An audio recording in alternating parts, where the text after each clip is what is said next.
You everybody for taking the time to join us today.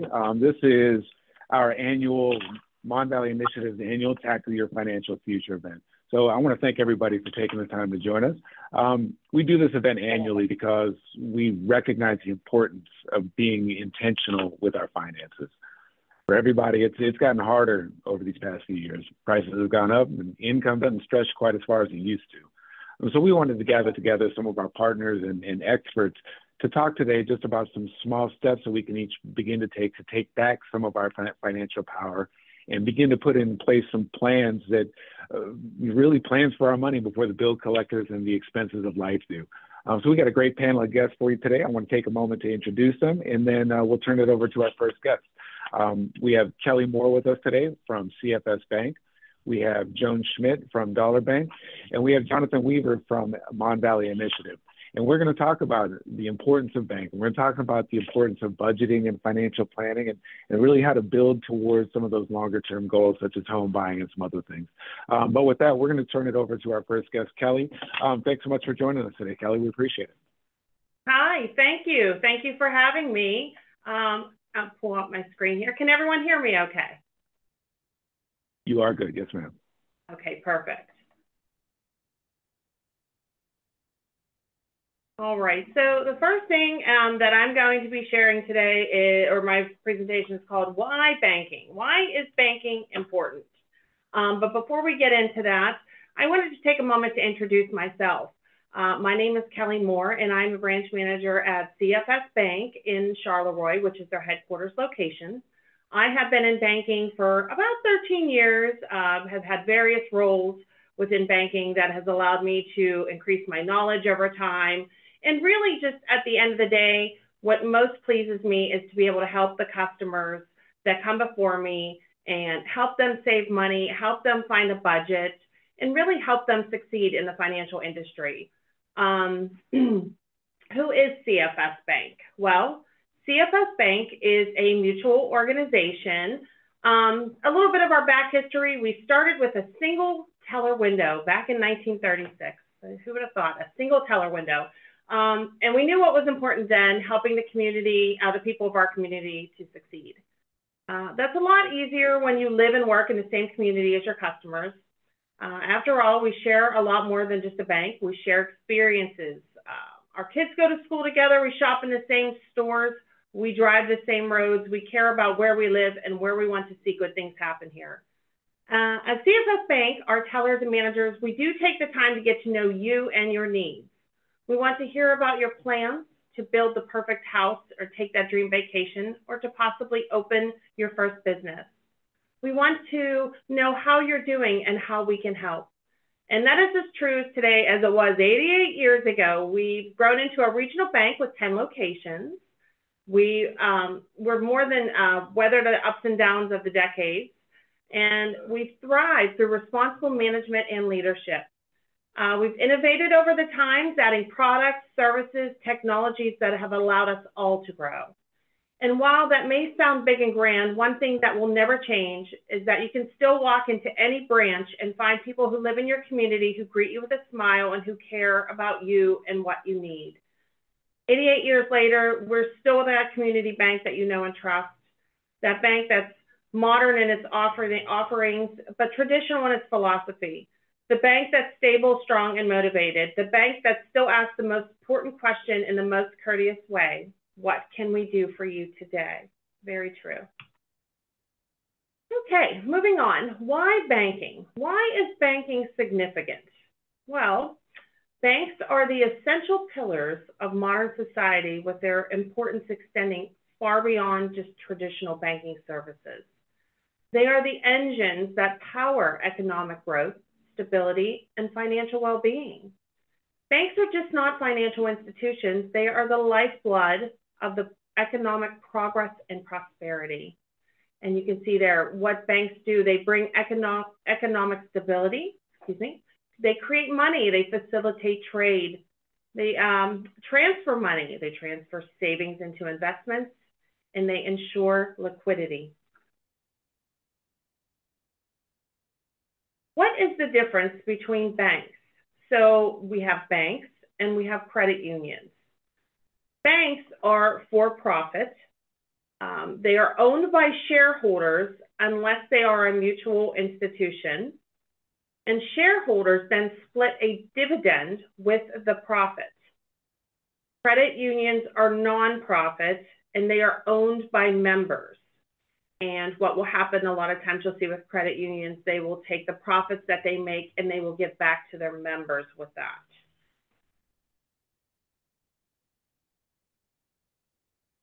So what is the difference between banks? We talked about shareholders, non-shareholders, mutual. Well, CFS Bank, we're a mutual savings bank. We are federally chartered. We are owned by our depositors. We are run by a board of directors that vote on behalf of the depositors. And generally, our meeting is held every January in the boardroom here in Charleroi, to which we do post signs that our customers can come and attend that meeting as well. We are for profit, but those profits are then reinvested back into the communities and the bank. So many times you'll see CFS Bank at our locations. We are giving back to our communities. We are giving back to those nonprofits that really need the banks to support them. You'll see a lot of these CFS Bank employees out with businesses, volunteering, spending their time and giving back into the community. What products do banks offer? The most famous account would be the checking account. We always think about our checking account. It's the most transactional account, difference from savings. And it's the most commonly thought of accounts. We have business accounts. We have personal accounts. Typically, you'll find that your checking account is the first account that is opened. When someone has their first job, they need to get direct deposit. It is a completely liquid account. Liquid meaning that you're able to withdraw from that without penalty. And 9 times out of 10, it's tied to either a debit card, checks. You can do transactions in person, perhaps deposit into account, withdraw from your account at the institution, and also ACH, which stands for Automated Clearing House. And a checking account can be interest-bearing.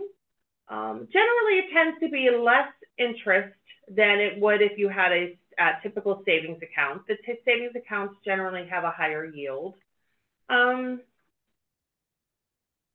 we don't want to forget the savings. A lot of times people will just say, I just need that checking account, and not see the benefits of having the savings account attached to it as well. Savings are so important to everyone. You really need to have it's called a nest egg in case of emergencies. I recommend typically you have a good nest egg of 6 to 12 months of living expenses.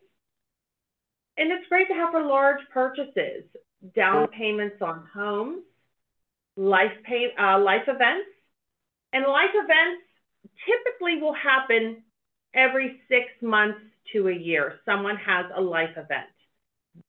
That can be considered a marriage, a new baby, retirement, even a vacation. If you're looking for that big vacation, that's a life event. A new car. There's many different factors that are construed as a life event. They typically offer flexible liquidity, for the exception of a Christmas club or a vacation club, and even money markets. Money markets offer liquidity, but there's sometimes restrictions that go along with those.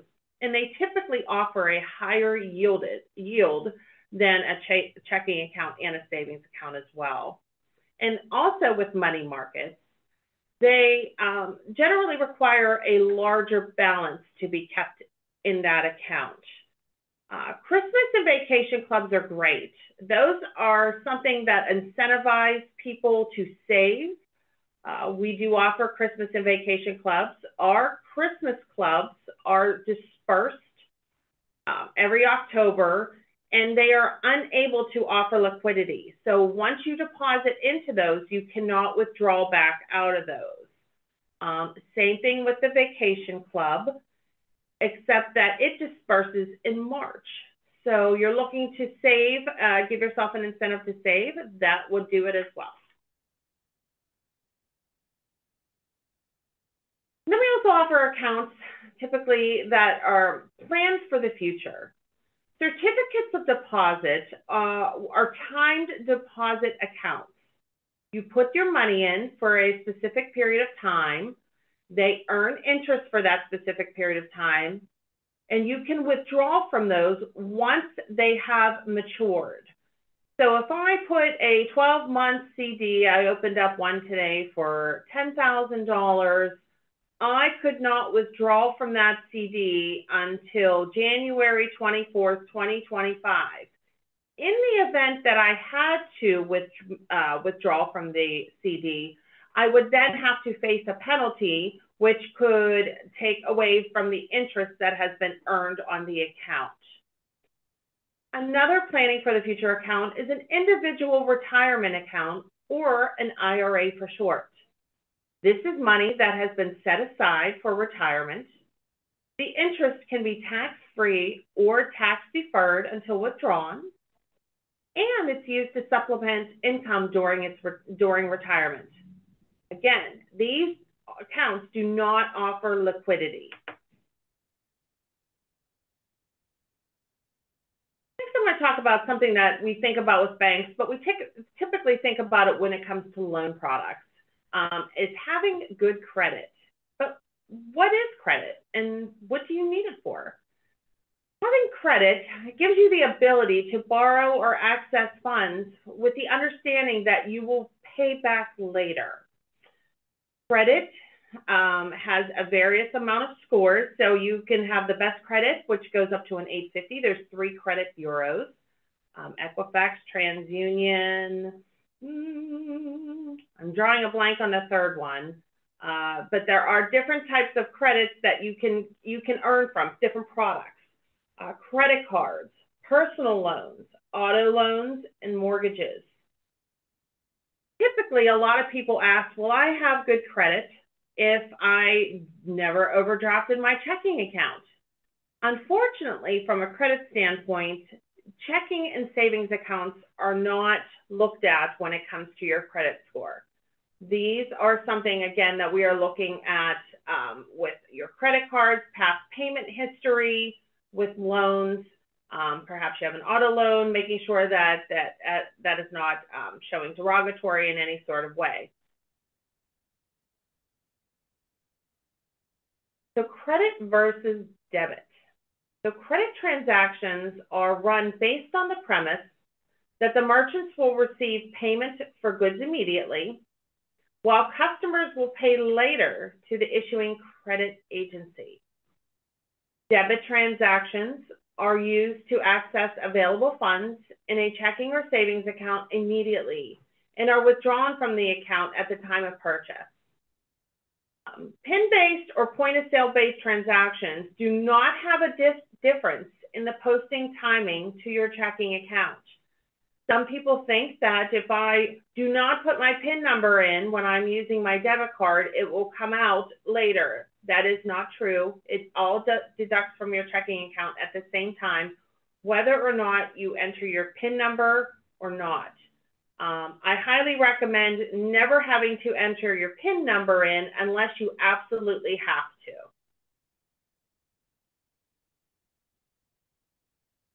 So let's talk about secured versus unsecured credit. There are 2 types of credit. So a secured credit, a loan, is collateral that is held and credit is issued based on the value of the collateral. For instance, auto loans, home equity loans, a line of credit. And then we have what's called an unsecured loan, which is no collateral is held and the credit worthiness is based off of a review of applicants and past credit obligations and repayment history. For instance, your credit cards, your personal loans. If you're applying for a new credit card and you deem to be credit worthy, you have an excellent credit history, you are going to receive a higher limit than someone that maybe has a few negative marks on their past credit history with repayments. For building and reestablishing credit, we do offer, and a lot of financial institutions out there offer what's called a secured credit card. The applicant can offer cash as collateral and a credit card is issued. The borrower uses the credit and receives a monthly bill for the charges each month. The repayment history is reported to credit bureaus each month and a history is built. This is a great way to reestablish credit. Sometimes loans may require you to have a co-signer. You can have a co-signer with established credit, with an established credit sign with you. And this tells the bank that the applicant does not pay, the co-signer will pay. And for building credit and reestablishing credit, you want to keep revolving credit limits under 40% of the line limit. Revolving means that, think of like a credit card as a revolving limit. A home equity line of credit is a revolving limit. That is something that you are given a credit line, you use it, you pay it back, it goes back into your available limit. That is called revolving. You pay on time as agreed, and you can have a mix of credit types, revolving, an installment, and a real estate secured. So a revolving, again, could be your credit card and your unsecured. Installment could be a home equity loan, a personal loan, and then a real estate secured still could be a home equity, and it can also be a mortgage as well. Speaking of mortgage, what is a mortgage? Well, a mortgage can be a long-term, typically up to 30 years, to secure a purchase of a home. It's typically at a fixed interest rate for the duration. There are some exceptions to that. The payment is comprised of principal, interest, and escrow. With escrow is your taxes, insurance wrapped up into the payment. Typically requires a percentage down payment and closing costs. For example, 20% of the purchase price plus closing costs. Closing costs can vary depending on the cost of the house, taxes, insurance, exactly what needed to be tested, and so on. It can vary. They can vary from a couple $100 all the way to a couple thousands of dollars. There are different government-backed programs to help offset the down payments and closing costs.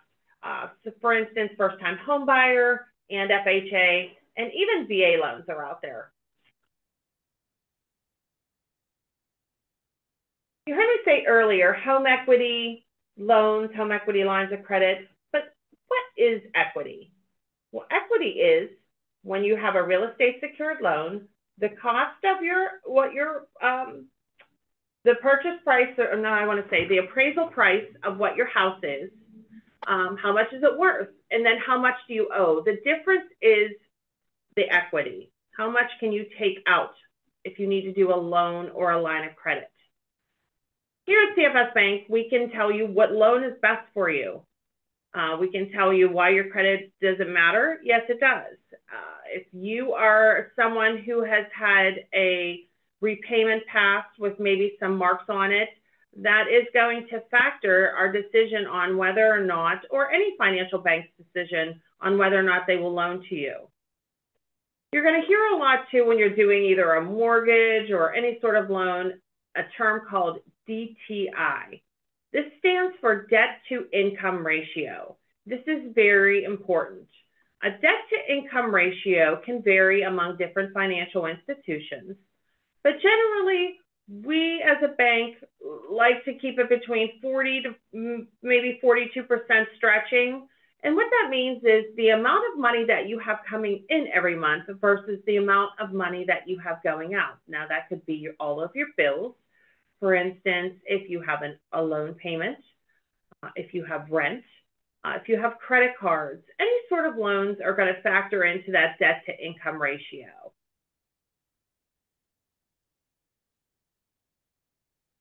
I think one of the most important things about banking nowadays is banking on the go.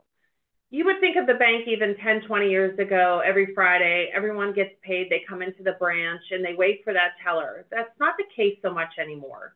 We have a lot of employers that offer direct deposit, so they're automatically depositing into their employee's account. So that people are not coming into the banks anymore. So we want to make sure that as a bank, we are staying on the go, keeping our customers in the know. Offering online banking, online bill pay are crucial for a bank. And that is honestly a lot of people are paying bills on their phones nowadays. They are transferring money from one account to another, and they want that money to go in quickly. So if you have two accounts, perhaps you have an account here and then you have another account at another institution.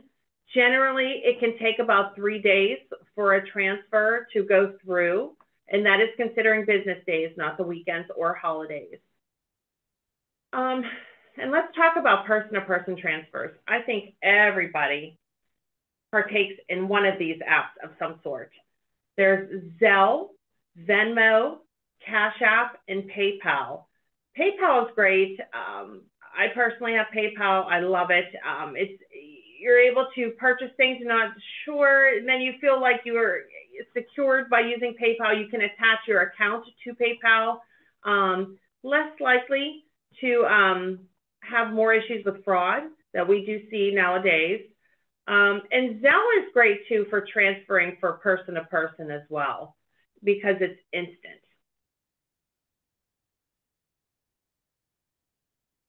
We want to look at banking as a service. There are a lot of companies out there that utilize banking as a secondary service. For instance, Chime. You'll hear a lot of people talk about that they have Chime. Chime is not a bank. It is a marketing company that uses a bank. They offer a lot of times prepaid debit cards. They are quite different than a bank. Buy now, pay later programs are also a service that uses a bank. You'll see that a lot on Amazon. And then there's child prepaid debit cards, such as Greenlight. They are using financial literacy, but again, they are not a bank. They are a banking service. A lot of times, the Greenlight is tied to gamification. And what that means is with younger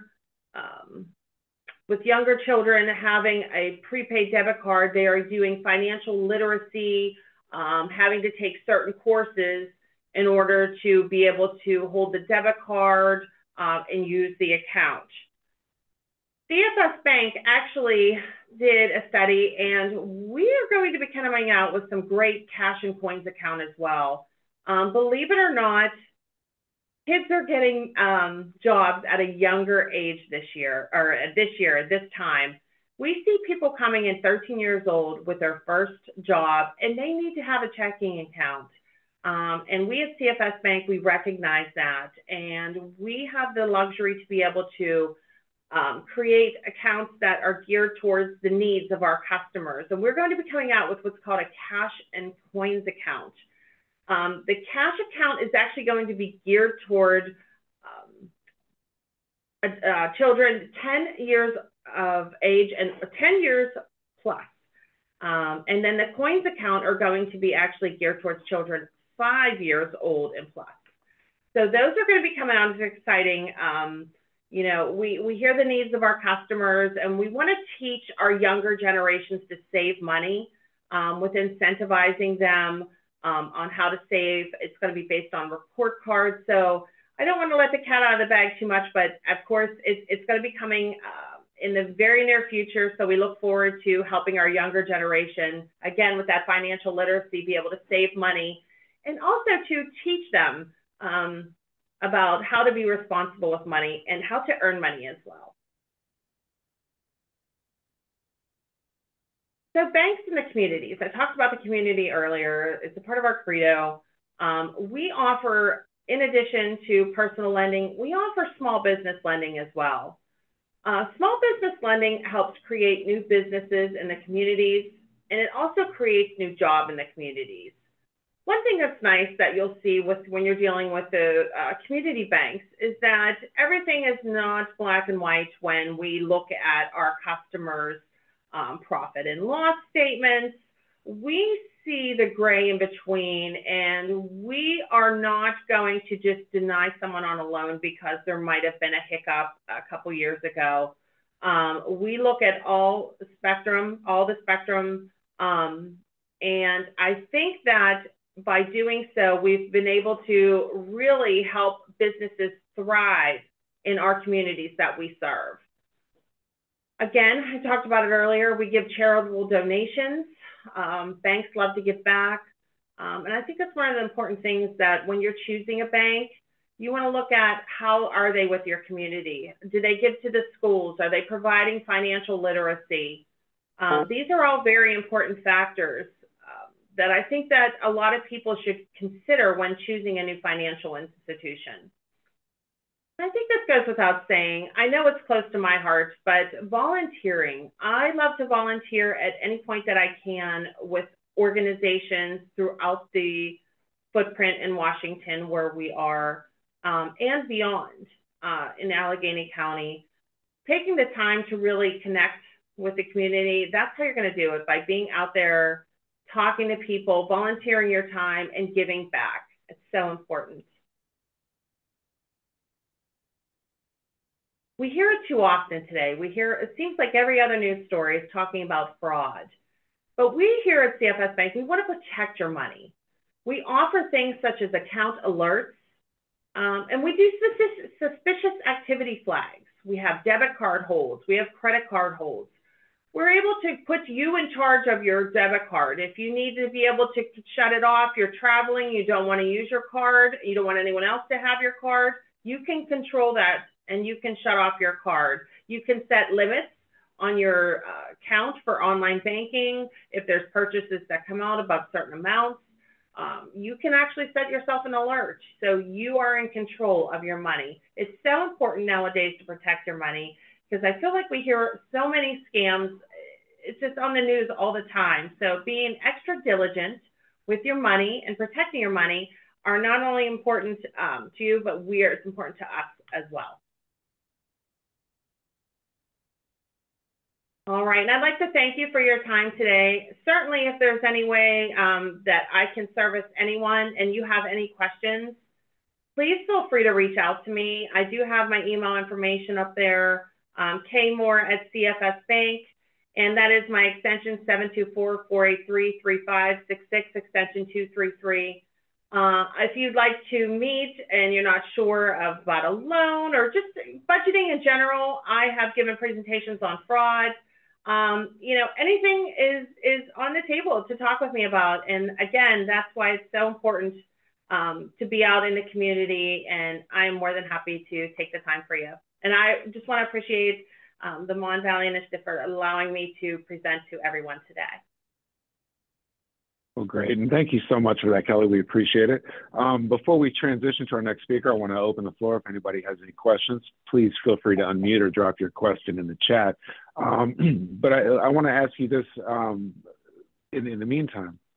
You covered a lot of ground today, but one of the things that you said that struck me is just how much fraud and kind of misinformation is out there, and folks really rely on some of the digital pay apps and like check cashing stands and other means, but it really comes down to information is power. And so my question is, how can we break through some of that misleading advertising and some of those kind of old thinking kind of habits to really begin to understand when we're being misled and begin to use trusted resources such as a banking system again?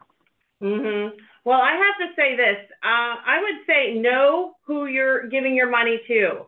So a lot of times, I think the most common thing that I hear is with our older generation. We hear the Social Security, the office has called me and I owe them money and I have to pay them now.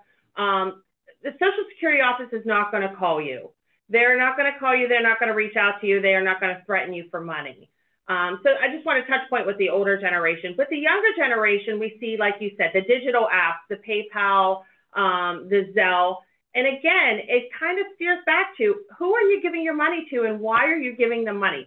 So it's kind of like an old school thought, right? Trust your instinct, trust your instincts. Make sure the website that you are going on to give a service to is a legitimate website.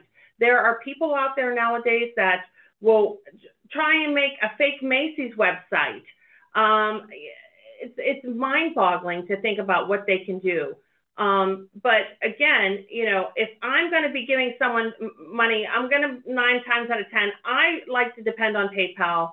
PayPal has never steered me wrong, because if I feel that, you know, I'm going to not have a valid buyer, I can dispute them, and they are pretty fast with coming up with a resolution. Again, be knowledgeable of your website, know your buyer, know your seller. And again, no one is going to call a reputable company such as Social Security, such as the IRS. They're not going to call you, and they're not going to threaten you for your money back. I just think, like you said, knowledge is power. Great. Thank you so much for that. Again, thank you for your presentation today. We sincerely appreciate it. And with that, we're going to transition to our next presenter. Ms. Joan Schmitt is with Dollar Bank, and she's going to talk with us today a little bit about budgeting and financial planning. So with that, we're going to turn it over to you, Joan. Thank you so much. Thanks for having me today, Charles. I'm happy to be here with everyone and part of the Mon Valley Initiative as well. Thank you, Kelly. First of all, it was good to hear your presentation. Since we are a mutual bank as well, we do have a lot of things in common, and our focus is our customers. So we do have a lot in common just in hearing your presentation as well. You've touched upon a lot of things that I touch upon as well. First of all, my name is Joan Schmitt. I am Assistant Vice President with the Group Banking Department at Dollar Bank. What that means is I basically go out and about in the community, talk to businesses, nonprofit organizations about financial literacy, and then talk about the importance of budgeting and savings, managing your debt, managing your credit score. And then we also have a special offer, which is our workplace banking offer, which we customize to assist folks and show them how they can save and budget their money by using these accounts. Just to share a little bit about Dollar Bank. Dollar Bank was founded in 1855. We're an independent mutual community bank. What that means is we do not trade on the stock market. We do not have stockholders that we have to answer to. Our depositors are our customers, and those are the people that we answer to. This gives us the ability to focus a little bit more on empowering our customers, providing products for our customers that are specialized to their wants and needs.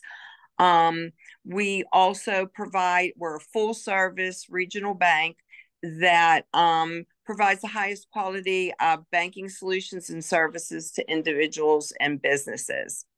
Couple points that I do want to make that aren't on the presentation is about the history. We are the largest mutual bank in the country, and being founded in 1855, our original branch still stands on 4th Avenue, which back in the day was considered the financial district in Pittsburgh. And couple things that we have done also is we were one of the first banks to allow women to open accounts on their own.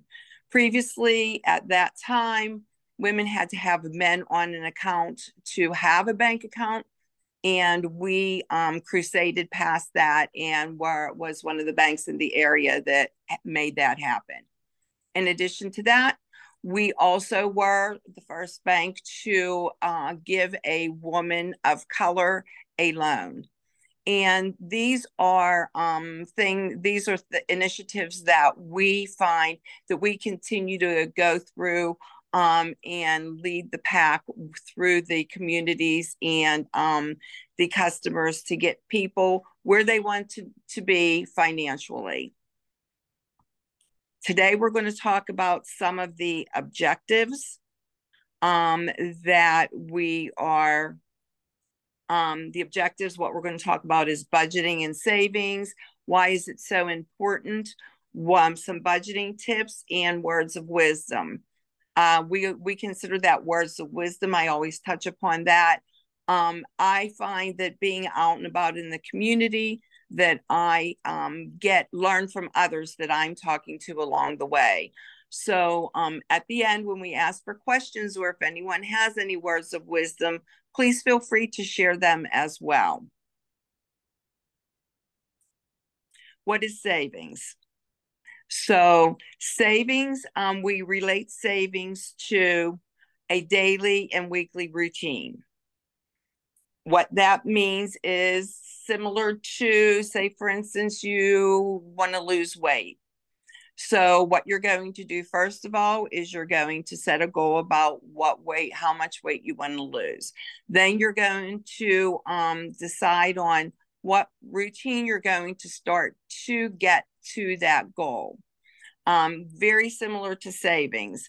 With savings, you're going to have a daily and weekly routine. You're going to decide what amount of money it is that you want to save. You're going to come up with a plan on how to do that. And you're going to incorporate that into your daily and weekly routine.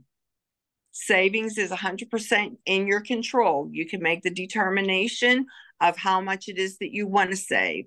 We want this to be a plan for you that works well and that you enjoy. We want you to set yourself up for success, not failure. So even the little amount of money that you decide upon to save is better than nothing. And you reassess, you check your goals once you get started, maybe every 2 weeks, you take a look, see if you've reached your goal. If you've got there, then you continue along with that. If you haven't, don't beat yourself up. Just reassess the amount that you chose and see if you need to set another goal. It's something that anyone can do. It's low risk, no risk to that at all. And something's always better than nothing. Why is savings important? We want to make sure that we all have an emergency fund.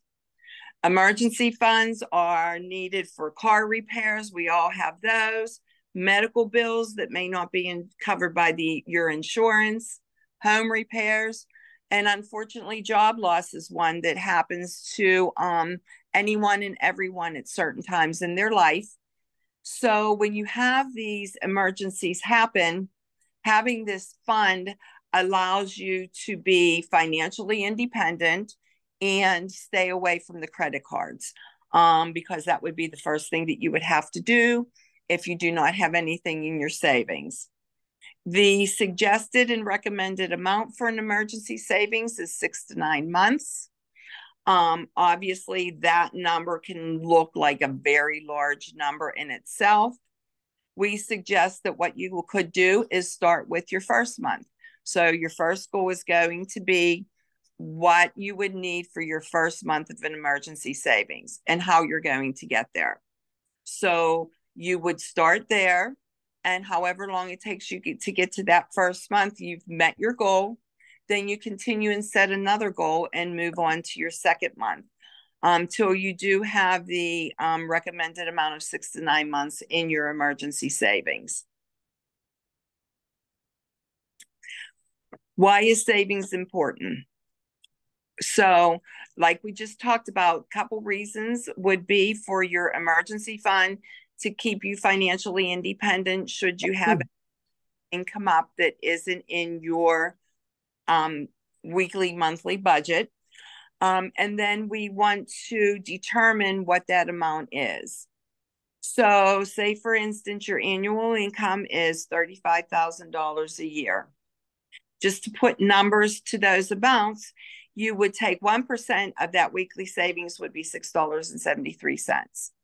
And I think that everyone would agree that no matter what your income is, whether it's $20,000, whether it is $35,000, that we could all reach that $6.73 and agree that we can start with 1%.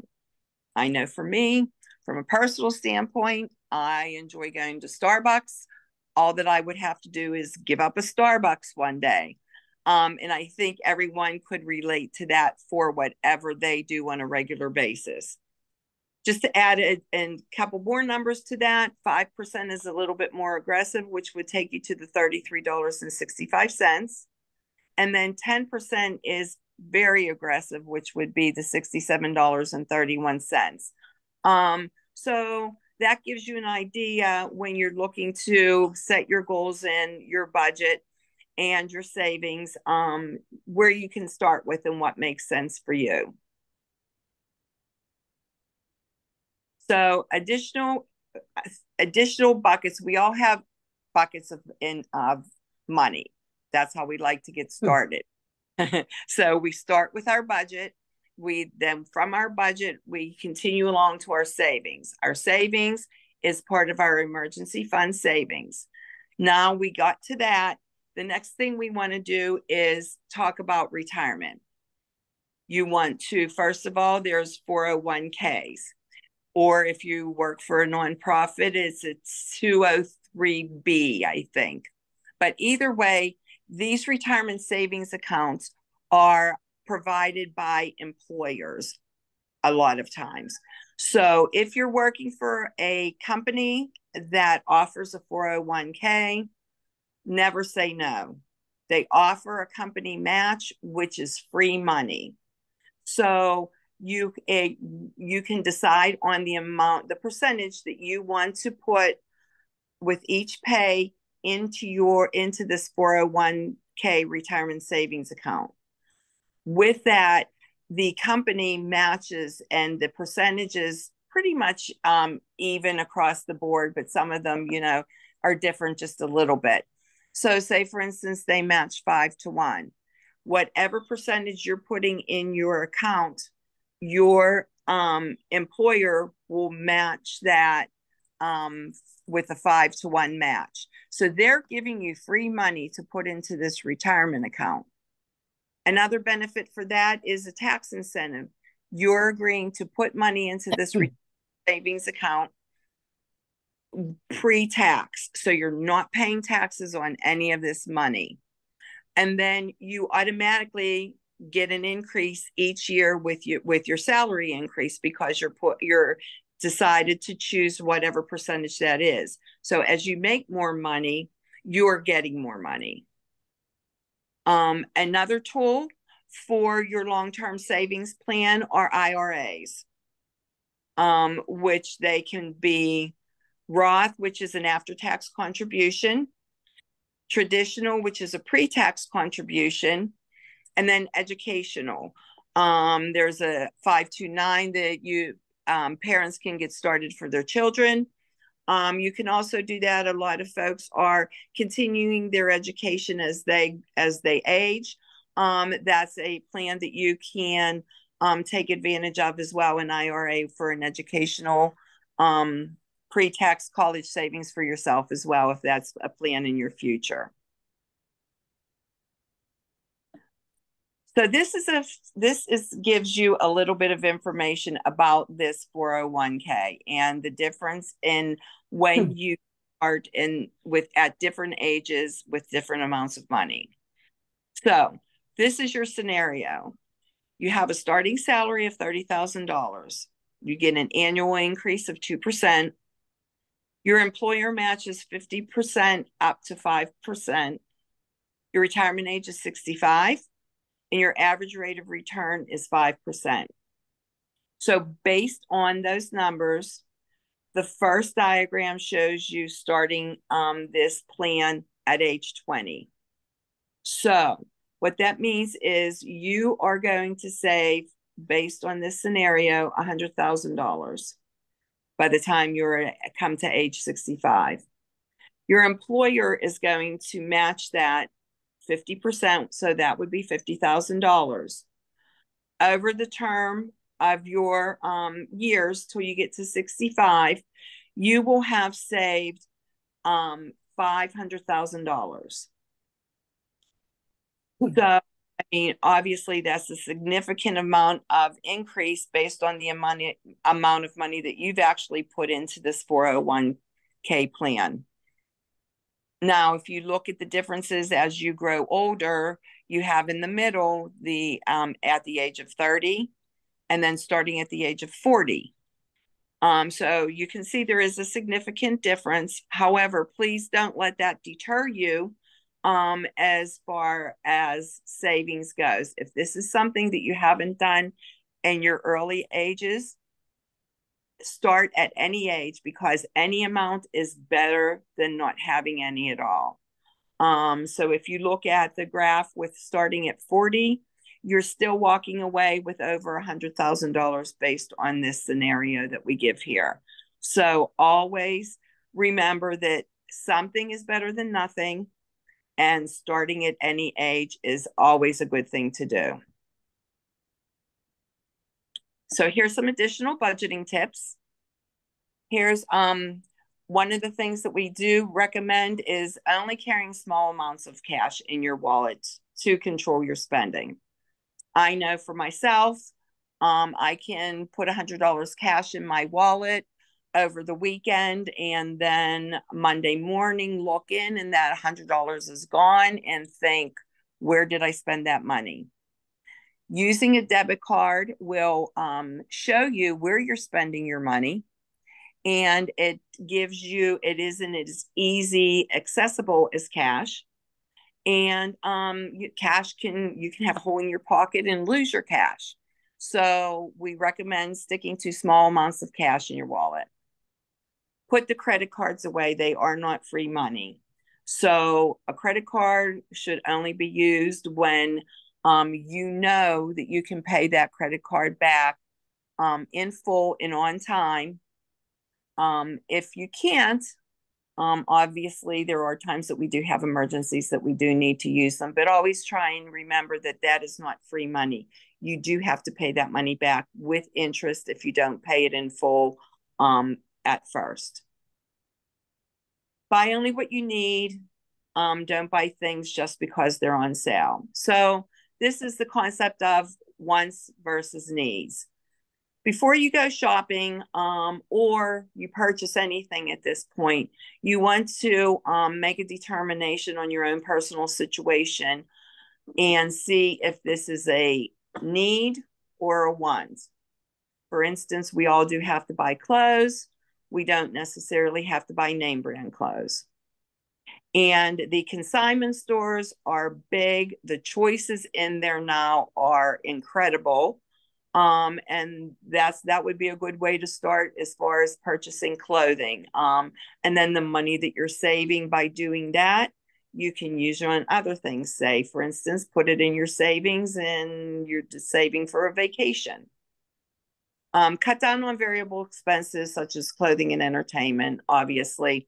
If you say, for instance, what you like to do is go to the movies, we don't want to discourage you from enjoying things that you like to do. We only have one life to live, so we want you to have fun at it.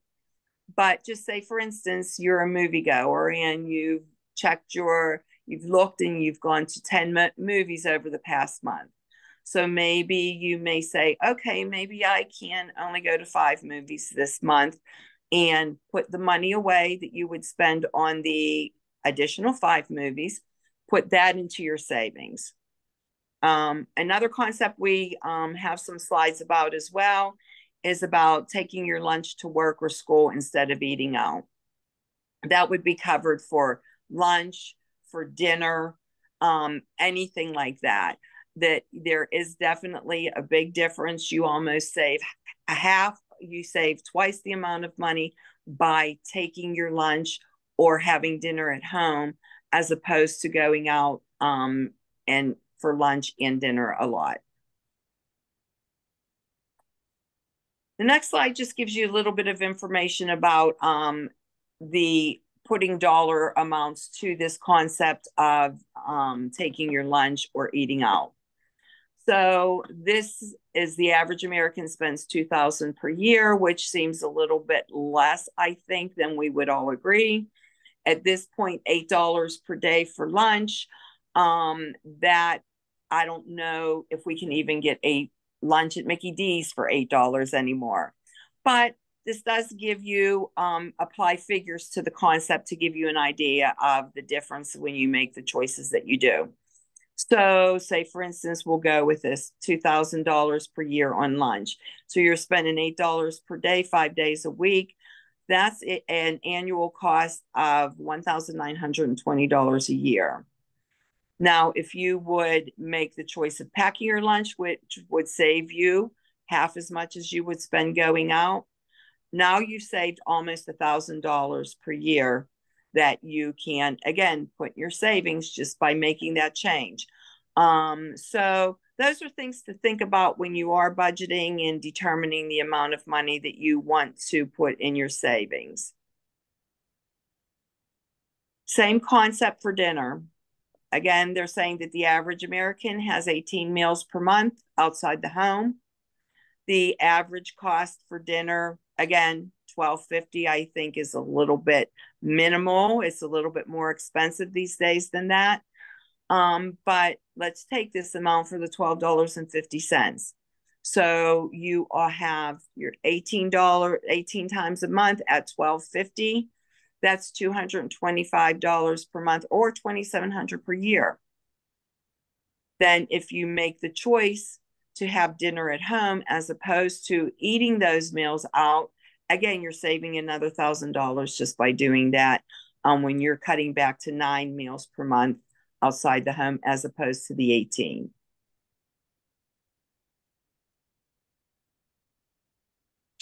The next slide gives you the concept of coffee, which, of course, I already let all y'all know that I'm a big Starbucks fan.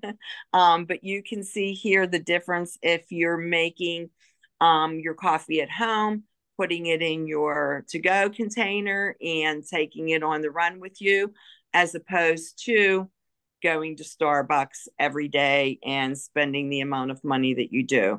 So just by making those changes, it shows a significant amount of money that you can, again, save by changing up your habits and incorporating these changes into your daily routine. So what are we going to do with all this money that we're saving along the way? In addition to putting this for our emergency fund, we'll be able to pay off some credit cards and utility bills. Obviously, take a vacation if that's something that you like to do. I know some people like to, say, maybe shop at the consignment stores and cut their own hair so that they can save that money and put that away because they like to vacation all the time. So those are things that each one has to make a personal decision with. We're going to put that away, put some more money away in our emergency savings. And then, of course, we can increase our 401k for our retirement, because we do all want to make sure that we work hard. We only have one life to live. And when we get to that retirement age, you want to be able to enjoy your life financially and not necessarily have a drastic change in your income. So here's some words of wisdom. Like I said, you want to put a realistic goal in play. We want you to set yourself up for success, not failure. Make a plan and stick to it. Incorporate it into your daily routine. And then once it becomes habit, then you find that you are sticking to it and it's just easy and you forget how you ever thought that you weren't doing this before. Making saving is a part of your budget. Pay yourself first. So when you set up your budget, you're going to do your pay your rent, pay your car payment, pay your utilities, and then you're going to pay yourself.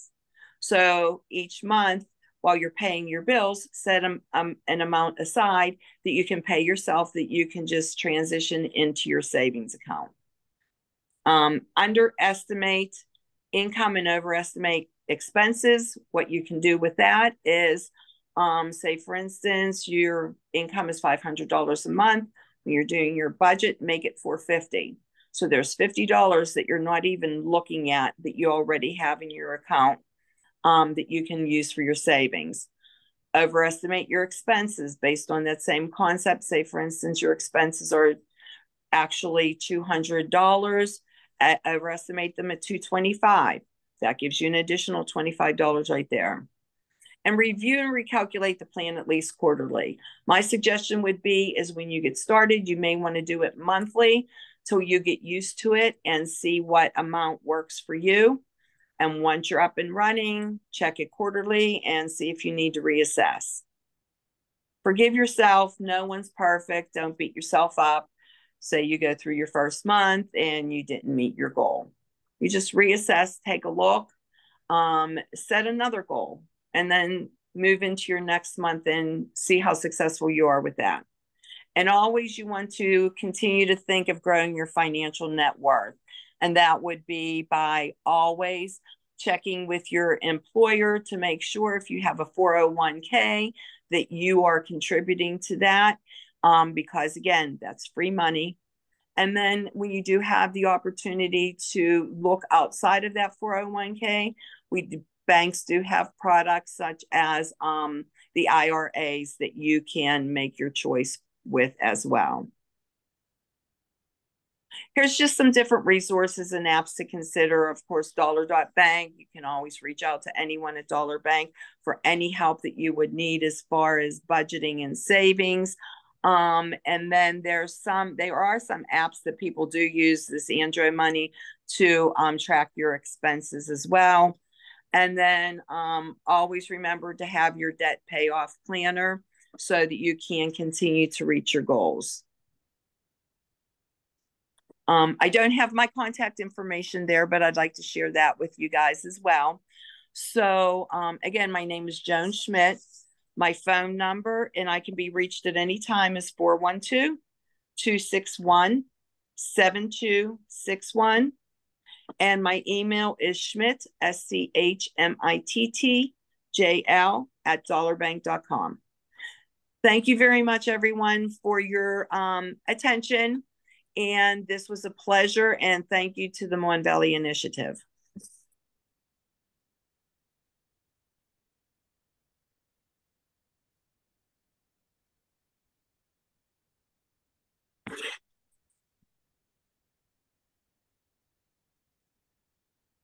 I can't hear you.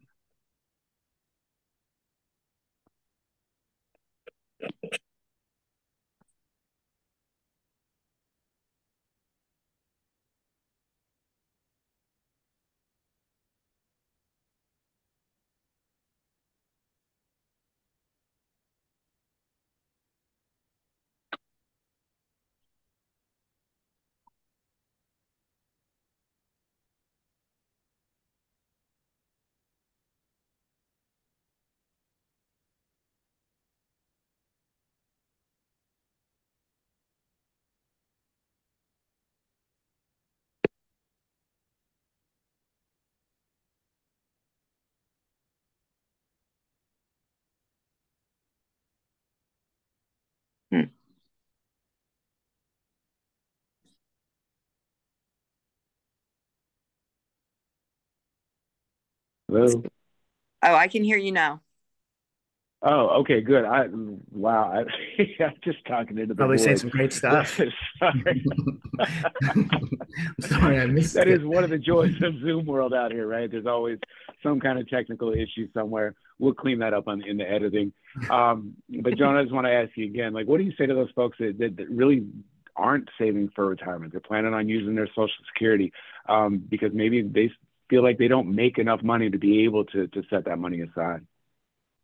I would say to take a hard look at that very seriously, because Social Security, first of all, at each generation, I think, always wonders if it's still going to be there when it's your turn to retire, first of all. And you worked all your life and you want to have a good life. So I would definitely take a serious look and start small, because that's free money. Your employer is matching it. And even if it's like we talked about with determining the savings amount, even if it's 1% that you put there, you're getting free money, you're earning interest on that money. And then with each year, when you get your increase, in the past, the year that's passed, you've already been budgeting based on that income. So then take another look at that increase and use that increase and try and incorporate into increasing your 401k, since you've already been living on the salary you were making the previous year anyways. Continue to budget at that amount. Great. Thank you so much for that. Well, again, thank you for your great presentation. And at this time, we're going to turn over to the final presenter for the day. We've heard so much today about taking those small steps towards your goals. And Jonathan's really going to talk about some of those big goals, right? That helping us understand and build towards that and understand some pieces of the home buying process. So with that, thank you so much for joining us today, Jonathan. Yeah, thanks, Dr. Towle. I'm Jonathan. I'm the housing counselor here at the Mon Valley Initiative. I always say I've got the best job at MVI.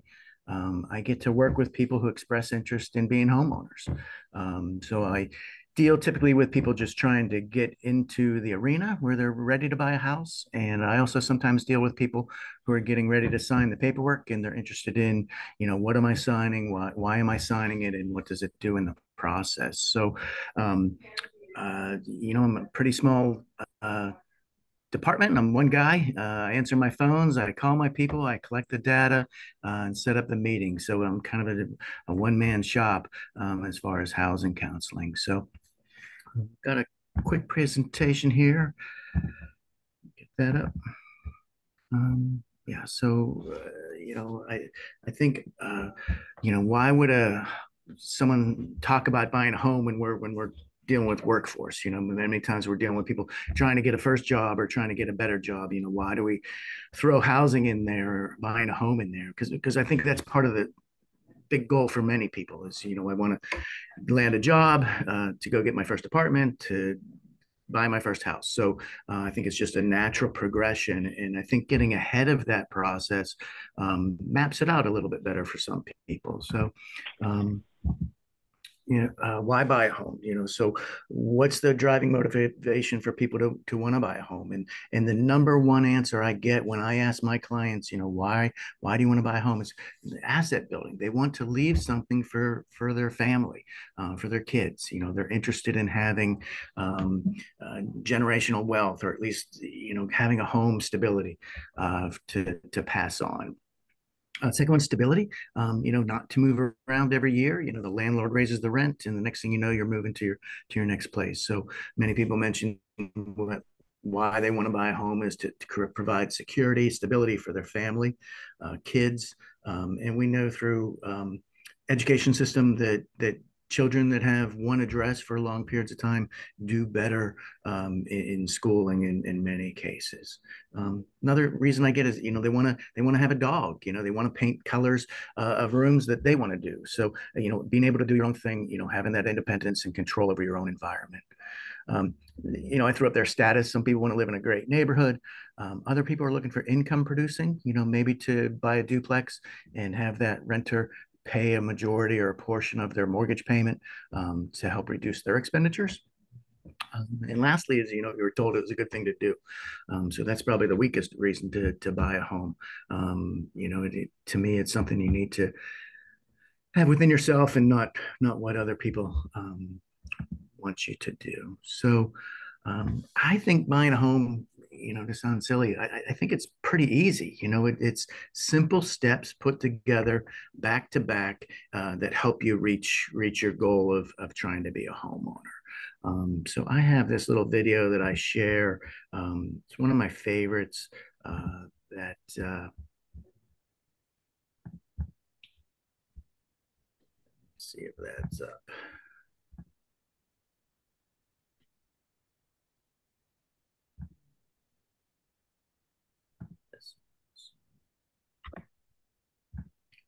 And let me set it up. It's a show called The Profit. This was a commercial for one of the episodes, and it's dealing with businesses. So you are not a business, you are a person. But I think if you want to be a homeowner, I think you attack it almost like it's a business. It's a business that you run. So let me run this and see if there's maybe some things in here that I think are relatable to a journey to purchasing a home.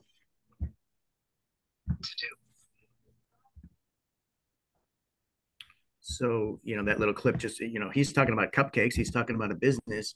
And, I think where it translates is every penny in that scenario counts. Knowing what you need month to month to make it, and having a plan. And, as Joan and Kelly touched on, following those pennies, because those pennies begin to add up. And those are the small details that will help you if you have home ownership as a goal. When I work with people, I ask them to share some information about themselves. I'm collecting pay stubs and bank statements. I pull credit. When I pull credit, I pull it from a mortgage lender's credit reporting site. I don't have the ability to lend money, so it doesn't change your credit score. When I look at your credit, it's done for educational purposes. But what I'm trying to do is trying to get people to let's see where you are. Let's see what your income is, what your savings is, and then kind of build up from there. So, we will look at, how long you've been at your job. We're seeing stability. Many bankers are looking, many mortgage companies, when you apply for a loan, they're looking for a 2-year history of where you've been for the past 2 years. And is your job stable? And are there any gaps that go with it? We're looking at, is it full-time or part-time? And that helps us calculate, again, what your income is. Sometimes there's other streams of income. Maybe there's Social Security for some buyers out there, or maybe there's even housing choice voucher or assistance that we can calculate to add in as far as income that we look at when you're qualifying for a home loan. Second thing we're looking at is capacity. So how much can you afford based on your income? So, we know what your income is, we know what your monthly debt is, and we do that capacity. So what can your income support? And sometimes, what we come up with is that your income doesn't support the kind of house that you want to buy. So oftentimes that is, all right, well, what we need to do is either retire debt or increase income. So is there another job for you? Is there a next step for you? Is there a reach up for the next position that would provide more income for you so that you can reach your goal of buying the home that you have in mind? So capacity is just figuring out how much your income will support, and then kind of back into it as far as what kind of home that might qualify for. We do look at credit. As I mentioned, I do pull credit reports for people. It's a triple merge, all 3 credit reporting agencies. And, we begin to look at that. And that's always the first obstacle when I'm working with people. Credit is often the first thing we have to address to get them into a position, or get my client into a position where they're going to qualify for a mortgage loan. So mortgage loans typically open at a middle credit score of about 620. So what happens is we throw away your best score, we throw away your lowest score, and we use your middle score. So when I think of credit, I think that it's alive. I know that it changes from month to month. And so it's just a matter of figuring out what your middle score is at that time. I do recommend for clients to have 4 accounts, so 4 credit accounts. And I think Joan or Kelly made a mention that, there's several different kinds of credit accounts. There's credit cards, installment loans, and real estate loans. And they're not all the same when you look at a credit report. A mortgage loan, if you pay a mortgage loan on time, you will get more points, for lack of a better word, than you would for paying a credit card on time. It's more valuable. So it's at the top of the pyramid as far as importance. So having 4 accounts that are open and more than a year old pretty much covers the fact that you should have a credit score over that 620 range that opens up mortgage credit for most people. For some of my clients, they're not quite ready. We need to focus on credit. There's some things that have happened in the past that we need to work on.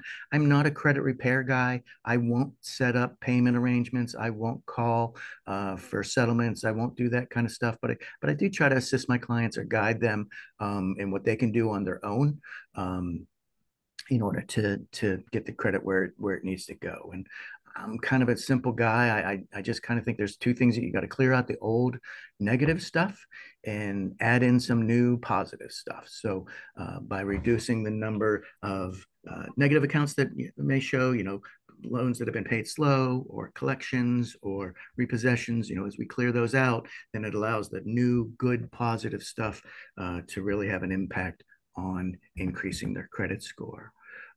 Credit just takes time and money. You know, the more money you have, the less time it takes. If you don't have a lot of money, then repairing credit is a little bit slower process.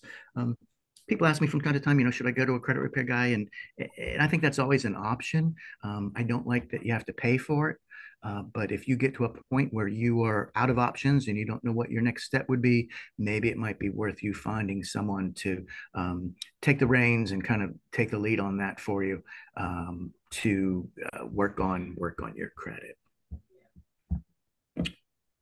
Why is credit important? So, you know, when you look at a car loan, a pretty modest car loan at $18,000, having good credit, you know, might avail an interest rate of 2.99.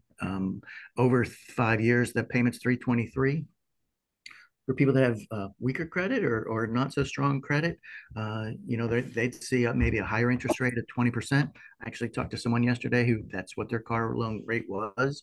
So it'd be a 576 payment. And, you know, the difference over the term is about $10,000 difference that the person with a 20% would pay over that 5-year period of time. So we buy cars on such a more frequent schedule than buying a home. So those transactions are important to me. And the only time you're going to get your best rate is when you're sitting down with the car dealer looking to purchase the home or the car. I beg your pardon. You know, many car dealers will tell you, you know, to refinance it. Often, you know, they'll tell you take the 20% and refinance it in a year. But that technically usually won't work. You know, cars are such a depreciating asset.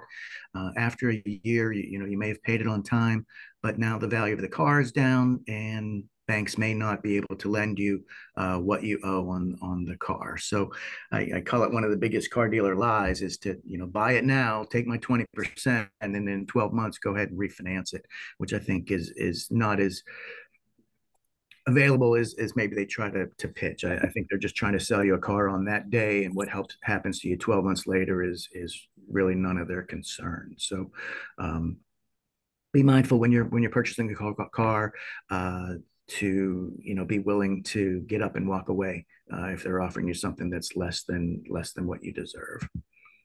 Another reason why credit's so important is that car insurance, you know, car insurance is tied closely to your credit score.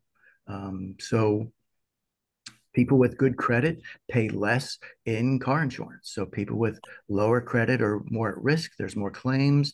It costs the insurance company more. So improving your credit, as your credit improves, I often suggest to people that they maybe shop for new car insurance to see if they maybe can get a reduction on their annual premium. The other thing we talk about sometimes is, you know, ask your car insurance company 6-month premiums as opposed to monthly. I know for myself, I used to pay my car insurance monthly and I switched to 6-month, and I save about $400 a year by paying it twice a year rather than over 12 months. So as your credit score improves, you know, maybe it's time to shop and consider if you can maybe pay 6 months at a time to help reduce your monthly premiums. So if you paid an extra $9,000 on interest for a car, and you paid an additional $7,000 in extra insurance because of poor credit, you know, over 5 years, that poor credit, you know, costs you $17,000. That's $17,000 you could have had saved for purchasing your home or clearing debt or having it in a savings account for you to use. This third thing we talk about when we're meeting with people interested in purchasing homes is it costs money. It's expensive to buy a home, you know, and it requires some cash. So we need to identify who or where those funds are going to come from. So the big number in my mind is 10%. So a home that's you know, $120,000, I think there's a $12,000 question that has to be answered. Somewhere, you know, between down payment, your closing costs, and setting up your savings account, for your taxes, it's going to be roughly about 10% of the purchase price. So, is that in savings? Is that something you have saved? And most of my clients know that that's not something they have saved. Can the seller assist us? And there are some programs that allow sellers to contribute towards that 10%. Are there grants or gifts from family members? Can you get a loan against an asset?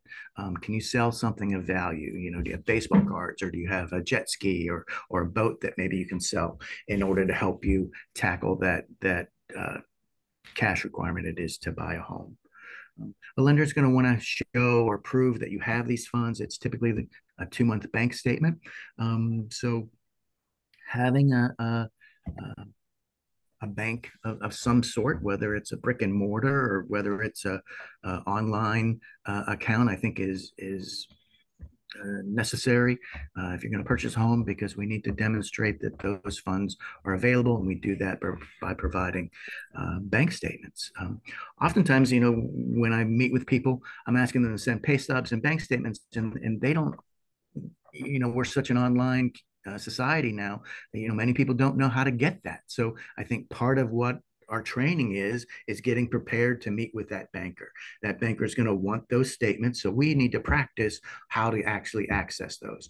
How do we access our pay stubs? How do we access a statement that a banker would accept to help them with that mortgage process? So in part, we're doing practicing, getting ready to meet with a lender and be able to meet the document requirement that they have.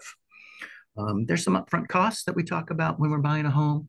When we sign an agreement of sale, your realtor would typically ask for a check. It's usually $500 to $1,000. Checks probably aren't the norm anymore, but that's what I still see in the market. This is hand money that you put up. We call it good faith money. Deposit. This goes towards the purchase of your home, but that money is slightly at risk.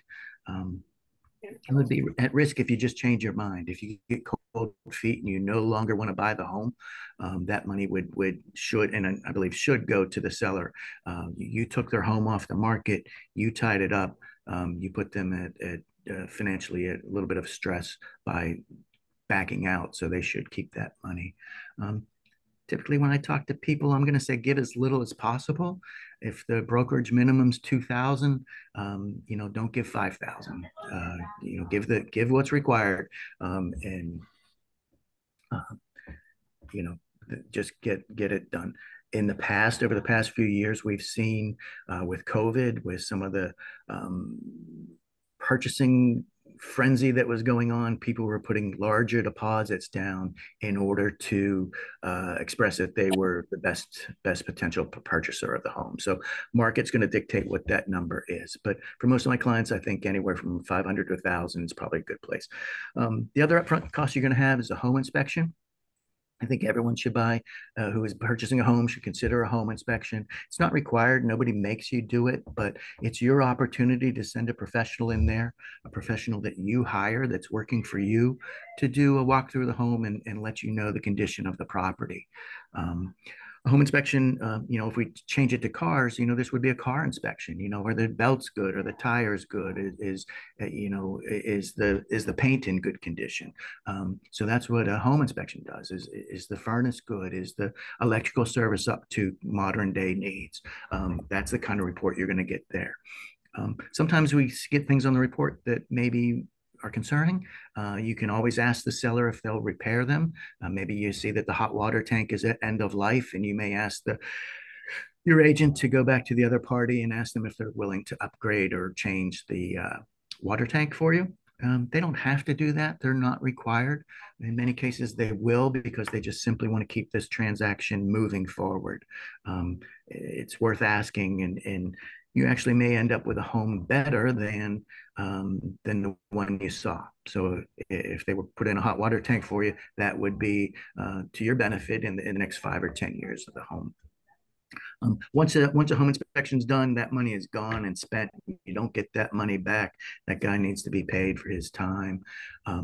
And sometimes the inspection comes back and says, don't buy this property. It's not safe. It's not habitable, and you may want to walk away. But rather than, that stinks, right? That's I don't want to spend $500 and not have it go towards something. But what you did is you dodged some future expenses that maybe you're not in the position to handle. This last upfront cost that you're probably going to be asked to pay is the appraisal. So this is putting a valuation to the home that you're buying. What's it worth? So going back to the car analogy, this would be the appraisal to tell you what this car sells for in this market.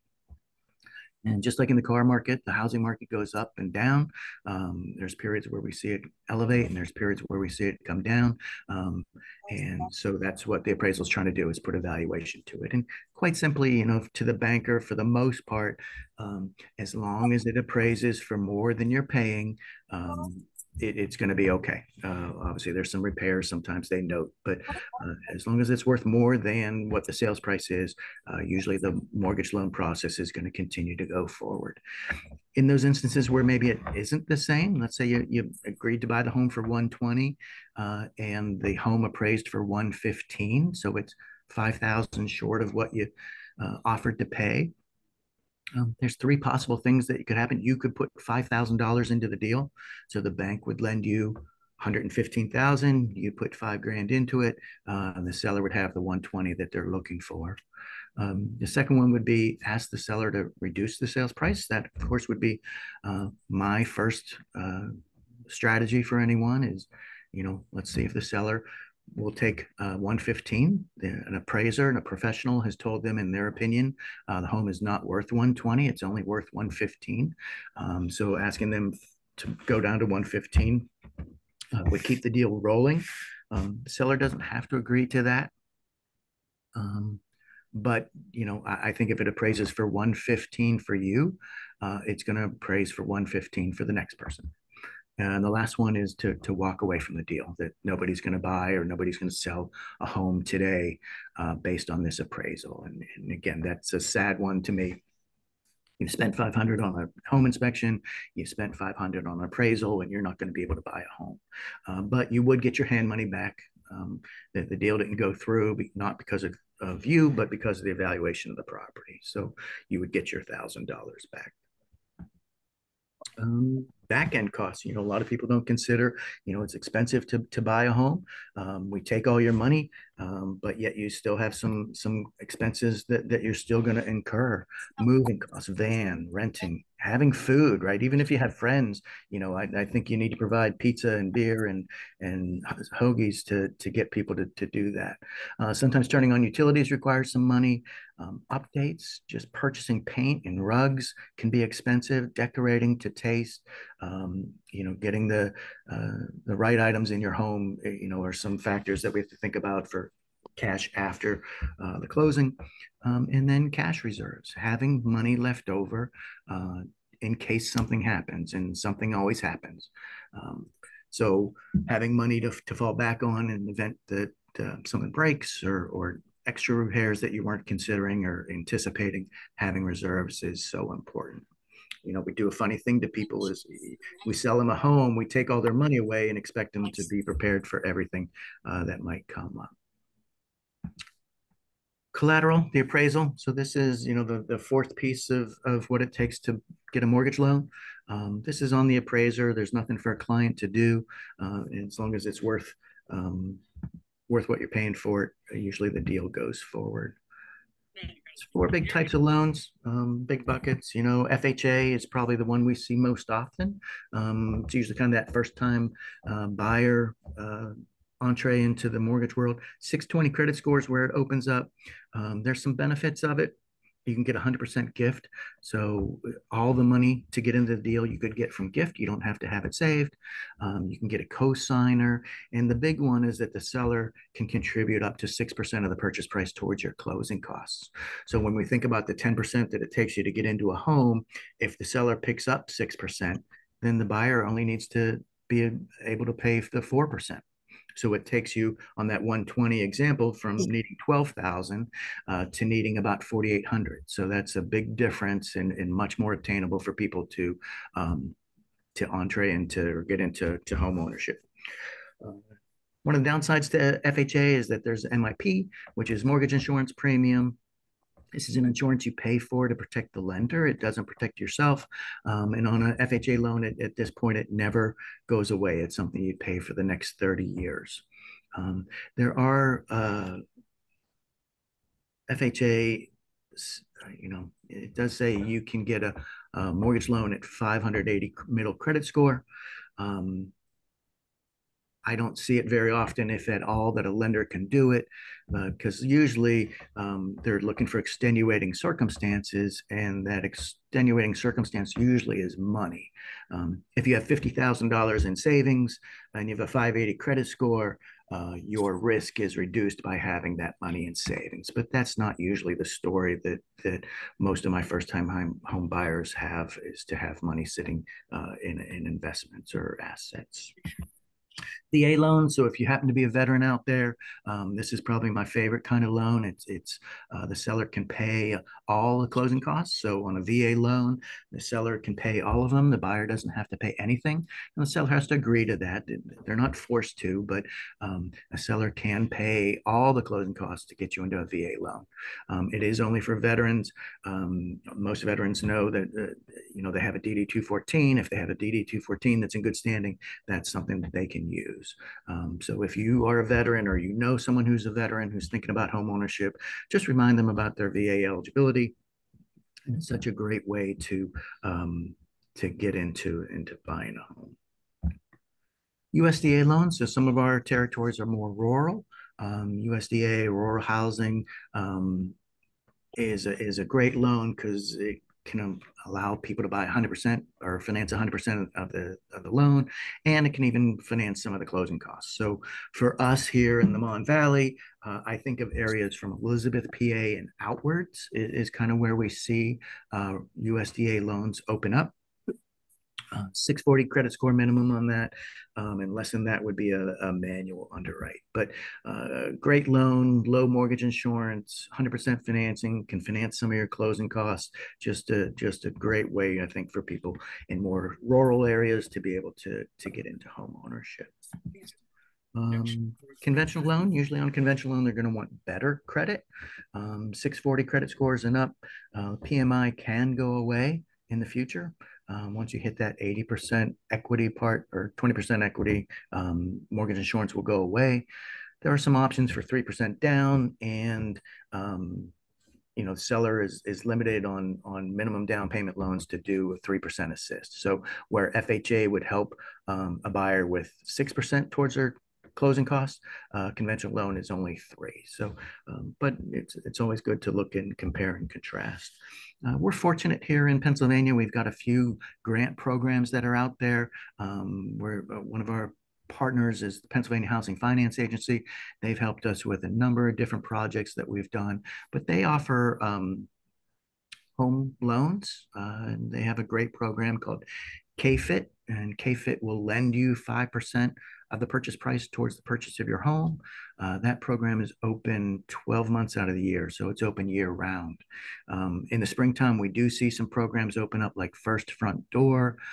First Front Door is available through some local banks, lenders, and typically I would call that a matching program. So for every dollar you put in, First Front Door would give you a $3 match. Limited to $5,000. So, many of my clients were planning and strategizing, looking at that as maybe something possible to help them springboard them into home ownership. So with tax refunds that seem to come up, we can use those to maybe enter into home ownership, or use that refund. And that refund is certainly an acceptable source of funds to purchase a home, but use that refund to springboard into home ownership. There are some other programs that are localized. I know Penn Hills has some grant monies for people purchasing in the community of Penn Hills.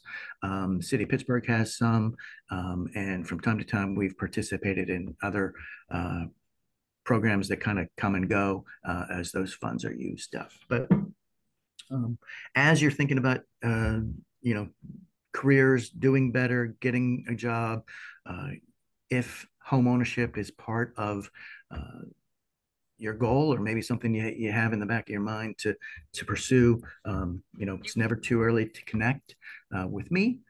so that we can get ahead of some of these things so that when you are ready, we have everything aligned for that home purchase. So it's pretty simple. Four basic topics: income, capacity, what can you afford, credit, cash, and then the appraisal. So if you have questions, you can always email me or let Charles or Debbie or Shannon know that you're interested in connecting, and be happy to start gathering some information and begin to work together to pave the stones to get ready for home ownership. So thank you. Great. Thank you so much, Jonathan. I just want to ask you this, and again, you've covered so much ground today, but what is the most common challenge that you see? And how do you help folks manage that? As I mentioned, Charles, I mean, credit's the first issue for many people, is getting that credit score to a level where they're lendable. How do we manage it? Well, just figuring out cash flow. I'm seeing more and more Klarna and Afterpay, which is beginning to bother me more and more. It's taken away from people's monthly spending. Monthly available funds is this promise of no interest kind of loan, but it's beginning to it's impacting people's cash flow, that they don't have as much cash as they need to put into savings or put towards paying down debt. So yeah, identifying what is holding back the credit score, offering some suggestions or opportunities maybe to look at to improve that. Again, for credit right now, tax refund is upon us, and we can use that or plan, strategize, what to do with that money to make a difference going forward. So yeah, credit is always the first challenge for most of my clients. And some of the changes are simple for some clients, and some are a little more complex, but credit is the first thing that's going to hold you back. And the credit's also the one that's going to allow assistance. The cash question can sometimes be answered by good credit, and the PHFA program, the first front door program, they're going to require credit scores a little bit higher. So 660 is when we begin to see those programs open up to people. So it takes a long time to save $5,000. So good credit can be that opportunity to get that free money to purchase a home. So yeah, it's always credit for most people, but and goes back to the more income you have, the faster we can make those changes. But it's credit, cash flow is impacting people's abilities. So. Excellent. Well, thank you for that. I want to again thank each and every one of you for your time today. We sincerely appreciate it. Before we turn to close, I just want to ask all of you, we're getting real close to the time where folks are planning to get that tax return. A lot of folks, that's second Christmas for a lot of folks with families. What is, if you could each answer this, what's the single best piece of advice that you could offer to folks? Whether it's planning for your tax refund or any of the topics that we've covered today, just what is that one single best piece of advice that you would leave for anybody that's going to encounter this conversation today? I guess, for me, strategize, strategize what you're going to do with that money. How many people do we talk to that tell you they don't remember what happened with last year's tax return? What I'd like people to do is strategize so that next year when someone says, what did you do with your tax refund? You can say, I did this, I did that, and that helped springboard me into home ownership or buying a car or being debt free, so having a strategy on what to do with those funds. Excellent. Thank you for that. Joan or Kelly? To add on. Sorry, go ahead, Joan. Okay, thanks, Kelly. To add on to that, as part of the strategy, my suggestion and recommendation would be to incorporate that tax refund into your savings plan. however that would be or whatever that would mean, whether it's into your monthly savings plan as part of your budget, or if it's an additional amount that you can put into your 401k so you can get your match from your employer.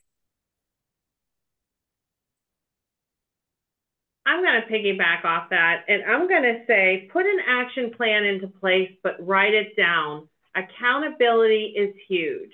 If you have a goal that you want to reach this year, whether how small or large it is, it's your goal. Put it on paper. Hold yourself accountable. Check in every week with it. See how you're doing. And if you fall back, that's okay. Don't beat yourself up over it. You can always start again. And I think at the end of the day, if you're trying, whether it's saving money, building credit, any one of those factors, I think it's so huge just to put it down, because they say until it's put down on paper, it's just an idea. Absolutely. Excellent advice from all. Kelly, one of the things I share so with my clients is, go take a photograph of a home you want to buy. It might not be for sale, but it's one that you've always wanted to buy, and put that photograph on your bathroom mirror, so that every morning when you're getting ready for work or to get out and get out into the world, you're going to make decisions that day based, are they going to get you closer to that picture? Or are they going to get you further away? So it's a constant reminder that, I'm going to save money today because it's going to help me get closer to my goal. So yeah, I agree. Writing down a goal, having it in your face to remind you that this is where we're going. Absolutely. Excellent stuff today. Thank you to each and every one of you for your time today. For you all that are engaging this conversation today, these folks are each experts and professionals in their field. So if you need any of the services or supports that have been offered today, please feel free to reach out to them directly. If you're part of our Mon Valley team of job seekers or folks engaging with our workforce team, make sure that you follow up with your coach so that we can get you connected with these folks and the excellent resources that they offer. But again, this event today has been hosted by Mon Valley Initiative's Employment and Financial Coaching team. And our purpose is really to help people get and remain financially stable. Take that first step towards whatever your respective goal may be. Because our purpose is really just to offer you some tools and techniques that can help you find a job, build a budget, repair your credit, whatever it might be to move forward towards your dream. So please feel free to reach out to our team of coaches to enroll in our free services. You can call our intake coordinator at 724-565-8040. You can call me. My name is Charles. I'm the director of this program. You can call me directly at 412-464-4000, extension 4027. But I want to thank you for joining us today. I want to thank you for engaging with this video if you're not catching us live. But don't hesitate to take the next step towards making your goal a reality. We appreciate your time and appreciate you joining us today. Thank you so much, and we look forward to hearing from you soon.